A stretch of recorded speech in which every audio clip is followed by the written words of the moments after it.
Hi viewers, welcome to Aarav Nellai channel.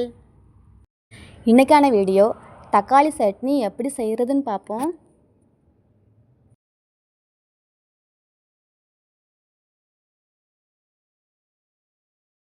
ஒரு 3 தக்காளி எடுத்து வச்சுருக்கேன்.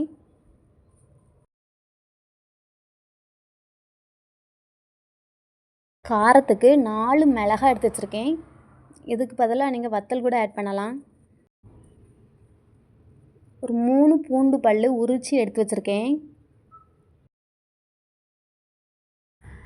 தோல் சீவி இஞ்சி வச்சுருக்கேன். கறிவேப்பிலை,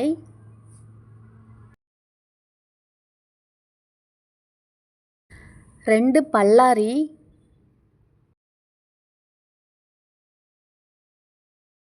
இப்போ ஒரு சட்டி அடுப்பில் வச்சுருக்கேன். சட்டி நல்லா சூடான பிறகு எண்ணெய் ஊற்றுறேன்.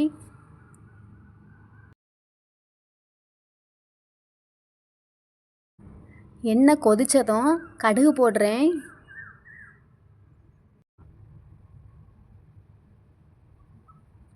அது கூட உள்ளி ஆட் பண்ணுறேன்.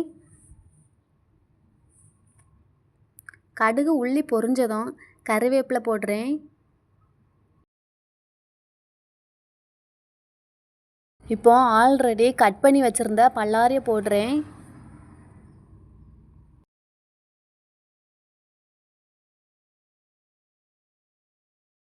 இப்போ அது கூட சீவிய இஞ்சி போடுறேன்.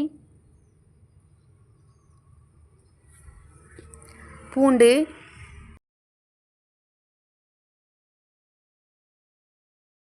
இப்போ இது எல்லாத்தையுமே நல்லா வதக்கிட்டு இருக்கேன். உள்ளி கண்ணாடி ஸ்டேஜுக்கு வர்ற வரைக்கும் வதக்கணும். இதில் பச்சை மிளகாய் ஆட் பண்ணுறேன். ஆல்ரெடி கட் பண்ணி வச்சுருக்கிற தக்காளியும் ஆட் பண்ணுறேன்.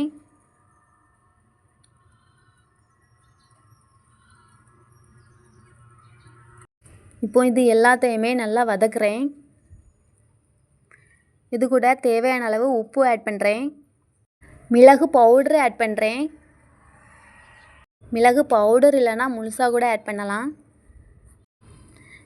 இப்போ இது எல்லாத்தையுமே நல்லா வதக்கி வச்சுருக்கேன். இதை ஒரு 15 மினிட்ஸு ஆற விடுறேன்.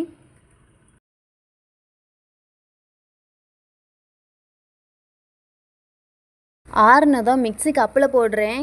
அது கூட சீரகம் ஆட் பண்ணுறேன். இப்போ இது எல்லாத்தையுமே மிக்ஸி கப்பில் போட்டு அடிக்கிறேன். தக்காளி சட்னி ரெடி ஆகிட்டு இப்போ அடித்து வச்சுருக்கிற சட்னியை ஒரு பாத்திரத்தில் தட்டுறேன்.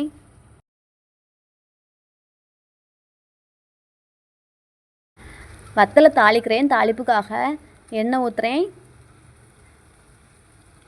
எண்ணெய் சூடானதும் வத்தலை போடுறேன்.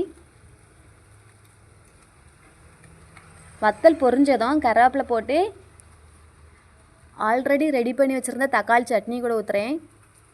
சுவையான தக்காளி சட்னி ரெடி ஆகிட்டு இந்த சட்னியை இட்லி தோசை கூட வச்சு சாப்பிடலாம். உங்களுக்கு இந்த ரெசிபி பிடிச்சிருந்தா லைக் பண்ணுங்கள், ஷேர் பண்ணுங்கள், சப்ஸ்கிரைப் பண்ணுங்கள்.